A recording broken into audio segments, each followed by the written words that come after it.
I'm gonna build a beam across here because I want to put some loft storage up on this end of my shop. If you watched my last video, I converted these old traditional style trusses to scissor trusses, and this is one of the reasons that I did it. So in this video, I'm gonna finish that project that I started in the last one, and I'm gonna do that by putting in some steel posts and then custom fabricating more or less an LVL/glue-lam beam that'll span this entire 20 feet across here. Then I'm gonna tie it into the back part and have a ledger resting on the back wall and have about 4 feet of space in order to put paint cans, old electrical parts, things that I don't want to get rid of but need to get off the floor because this is taking up valuable floor space. So let's get started.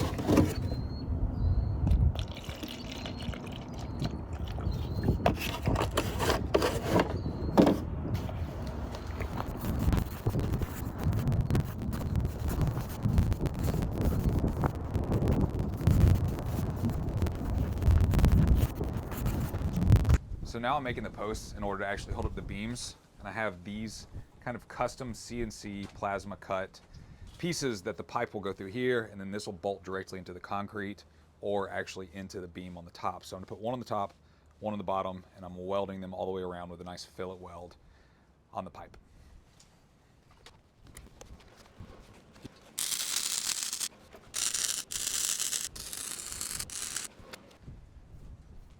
That's what I meant by putting the kind of flange on the end. So obviously I'll put a concrete anchor through that end, and then on this end, which will be the top, just take a lag bolt directly into the beam. The weight of the beam will really hold it to everything, but I just want to keep it from shifting if, I don't know, we have an earthquake or something, even though that's pretty unlikely. Where did I put my paintbrush? I haven't even started painting and I'm already making a mess. All right, that's officially my paint screwdriver.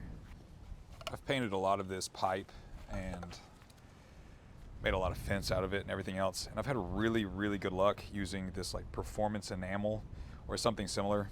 Like this is Rust-Oleum, it's just kind of the cheap stuff, but I've used PPG and other branded stuff on projects that like matter and have to last. Of course, this is gonna be inside. And if you prep the pipe correctly with that like kind of, I think it's phosphoric acid or something. I don't know, it's concrete and metal prep is what it's labeled at Home Depot. But if you prep the pipe with that and allow it to convert the rust into kind of this white color, I've never had it chip off. And I've had stuff that's been outside for 5 years, really isn't even dulling at all. Also, I've found that like higher gloss paints hold up a little bit better. I don't know if that's common knowledge or maybe I'm just like an anomaly, but the higher gloss paints tend to like hold up to the UV stuff a little bit better. So yeah. One thing about this paint is if it gets on your hands, it is not coming off, it is wearing off. So gloves are really a must. I found that out the hard way whenever I started working with it. Had it covered on my hands for what seemed like weeks. It's very sticky. It also seems to self-level really, really nicely, which makes my work look better without any additional effort. This pipe is commonly used in the oil field. In fact, it's used oil field pipe. I think a lot of people will refer to it as drill stem, but I don't think it's drill stem. I think what it actually is production tubing, which means it's downhole and is actually what the minerals flow through in order to get all the way up to the surface. I could be wrong, I'm not an expert. I don't work in the oil field, but that's what I've been told. It's really, really, really solid stuff. So it's probably like Schedule 120 or something like that. It's 2 7/8 pipe, and then the wall is pretty much a 1/4 inch thickness. So it's pretty tough, very heavy. My goal is to put this on that end, rest it on the post, and then hold this side up with this 2x4, hopefully long enough to screw it down.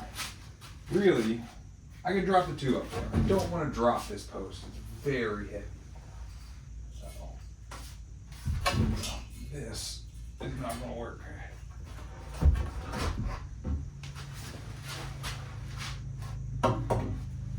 Now would be a really good time to describe what I'm doing.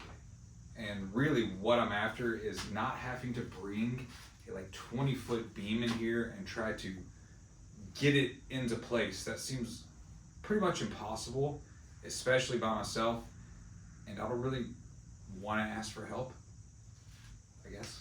So I'm gonna build it in place. And the way I'm gonna build it in place is obviously one piece at a time. If I can get these first 2 pieces up, it becomes really easy. But figuring out how to get these first 2 pieces up is going to be a bit of a challenge. I think I got something.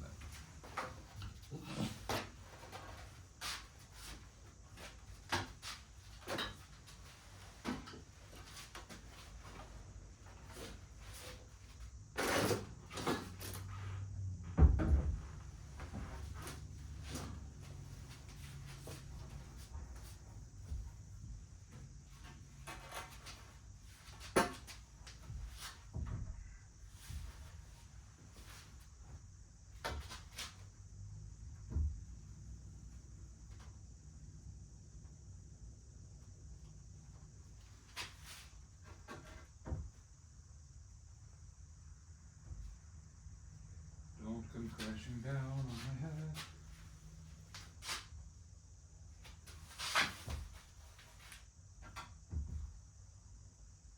Okay, please don't crash my head.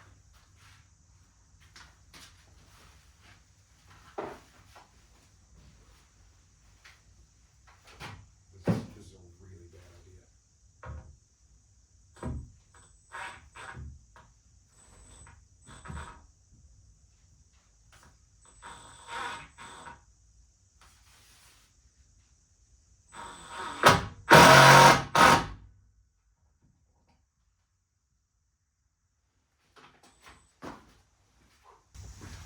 Now I'm going to need to do the exact same thing on the other side,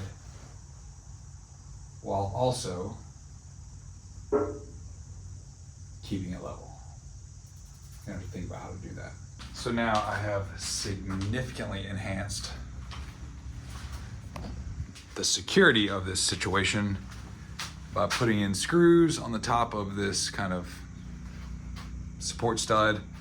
Then I put in kind of a receiving pouch on this side so that whenever I drop the 2x10 in from this other side, it goes right together. Of course, I have my block on that wall. So here it goes.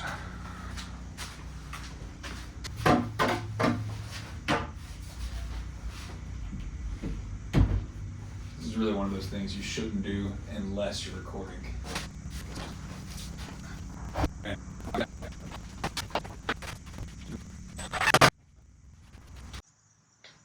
Okay, so now I need to secure them together right here in the center and make sure the tops are perfectly aligned. The only way I need to do that is to use something that is straight, such as a piece of plywood, and then screw it on each side, aligning the tops to the top of the plywood, which is kind of a reference edge.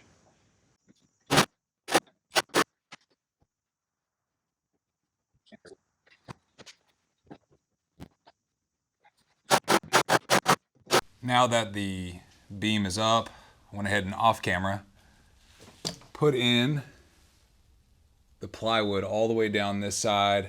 I still have to do this little filler piece over there. And once I do the filler piece on that side, I'll put the other 2x10 up and we'll have a beam. So whenever I put this plywood in here, I put in a nice layer of wood glue between the plywood and this 2x10, and then I just used drywall screws to clamp it. They're not gonna add any structural integrity whatsoever, but I didn't have a good way to like clamp all the way down really uniformly, and I have a bunch of drywall screws. So I use those to clamp it. I'm gonna do the same thing on this side. Let's do it right now. One of the best investments, which isn't really much of an investment, I've made for projects like this is this laser measurer. They are crazy accurate. 65 3/8. Let's go cut the plywood. I don't know if it was seen in my last video, but having the dust collection actually hooked up instead of having the pipe just not connected has made a giant difference in my dust collection.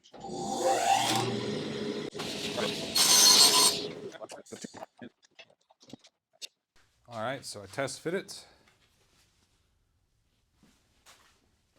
Now I just need to cover it in some wood glue, which I went and bought another bottle of this just in case I needed it. I think I'm going to, because this was only about halfway full whenever I started, and I still have to glue the other 2x10 to this lamination, so I'm gonna need a lot more glue.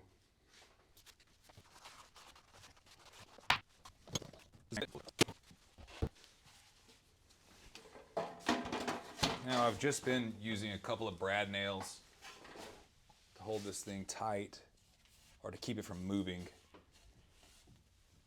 while I kind of get the screws together.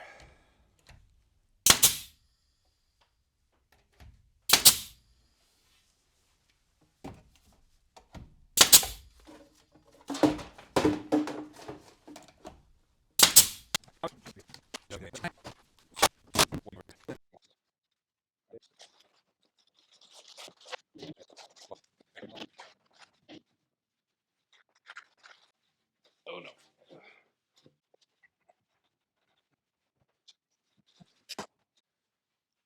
All right. Now we screw it. I got these like 3-inch deck screws. Once again, not structural, but will help with clamping pressure. And I'm trying to go from one end to the other so I don't have any weird bows and I can get it as flat as possible. I'm also dripping glue.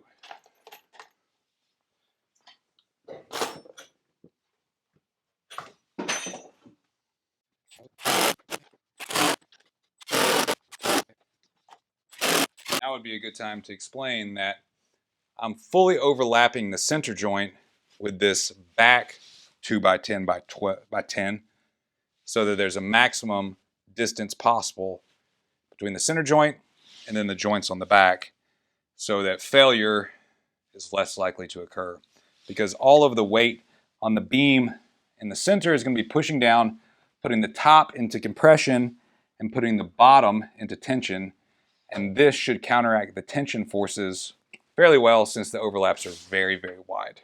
That's the idea. Now that the beam is complete and dry, I'm going to start to put these posts in. I'm going to put them about 10 3/4 of an inch up off the wall. So I'm measuring off of this piece of plywood, 10 inches.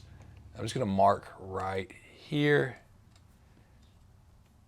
Another one there. And then what I'm going to do essentially is just line up my hole right there with that mark, and then I'm going to put just a GRK in it for right now. And since I left them just a little bit higher than the posts are long, I can get the post nice and plumb, drill my hole, put my anchor in, and then cut my screw that's holding it up and drop it right down on top of the post. Nice and easy. I don't know if I'll be able to stay out of the way of the shot. We're gonna try. All right, I'm gonna video this part just in case something goes bad. But I have the post in. It's really solid. Let's take these out.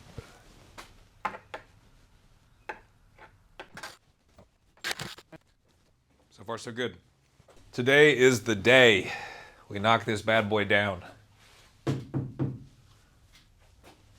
I really hope this isn't eventful. Feels like there's not much deflection, which is good. I don't know if I want to try and hang on it or not. I kind of do. Let me just put a little weight on it and see what happens. Okay, I'm gonna try and measure the deflection really quick with this laser. I have it set up on min, max, so I'm gonna clamp it to the top, start it, and then see where it gets. 100 inches and 13/16. I'm 190 pounds. Let's see what kind of deflection we get. My feet are completely off. I'm hanging all the way on it. Center of the beam. See what we got. 100 inches and 9/16. So we have about 1/4 inch of deflection. Not bad. 1/4 inch of deflection. Center span, total span is 18 feet from the post to the post. According to ChatGPT and some engineering calculations that I ran, it's engineered for about 100 pounds per linear foot. I would say that easily achieves that. It'll also be much more solid once I attach it to the wall and the load's distributed between the beam and the wall. So, not bad. Okay, I got the basic framing done for the center section of the loft. Let me explain what I did to frame it. So, I have these ledger boards here, which is screwed into the header, and 2x6s that go all the way down to the foundation here on this back wall. And then I did a ledger on the beam as well. And then I used 2x4s to kind of space it and also allow me to nail into from the sides. And then these are 2x6s. I know it doesn't make a whole lot of sense to use 2x6s there, but I used 2x6s so that I could drop my ledger board down an extra 2 inches and screw into the studs and not directly into the header. That way I could get kind of a little bite on each of them. The cost difference was minimal, and I think it's a little bit stronger as a result.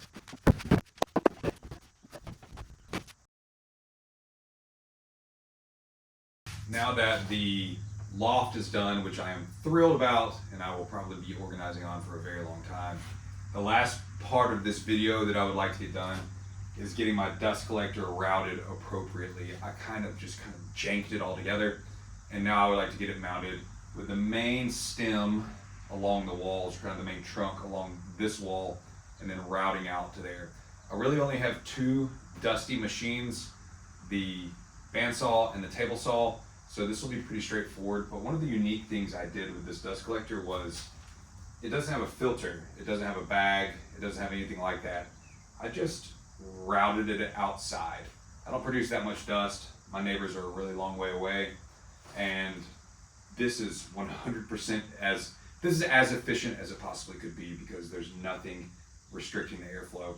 I got this unique little flapper vent from a company called Ventworks.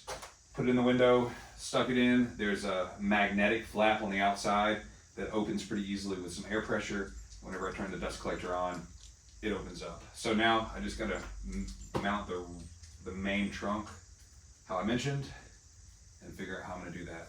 So let's do it. I made this quick and dirty, just attached it to the wall with a little bit of webbing, made it direct path to the bandsaw and to the table saw, and I think it's going to be pretty efficient because there's very few bends and, of course, unfiltered. Quick proof that this is actually working. So this is where the dust exits, and here it is caked all over a bunch of pipe that I have sitting right below it. There's a lot of dust there, but it's not really causing an issue. All right, I think that's a great place to wrap this video up. It's been a couple of weeks since I've posted anything. I like to keep it semi-regular, and I made a lot of progress between the beam, the dust collection, the loft, and everything that it took in order to get that done. I'm gonna go ahead and give you a cost breakdown right here. So thanks for watching the video. Please subscribe. Please like the video. I'm having a lot of fun making these, and the response that I've gotten so far has really given me some energy to keep going. So we'll see you in the next one. Thanks.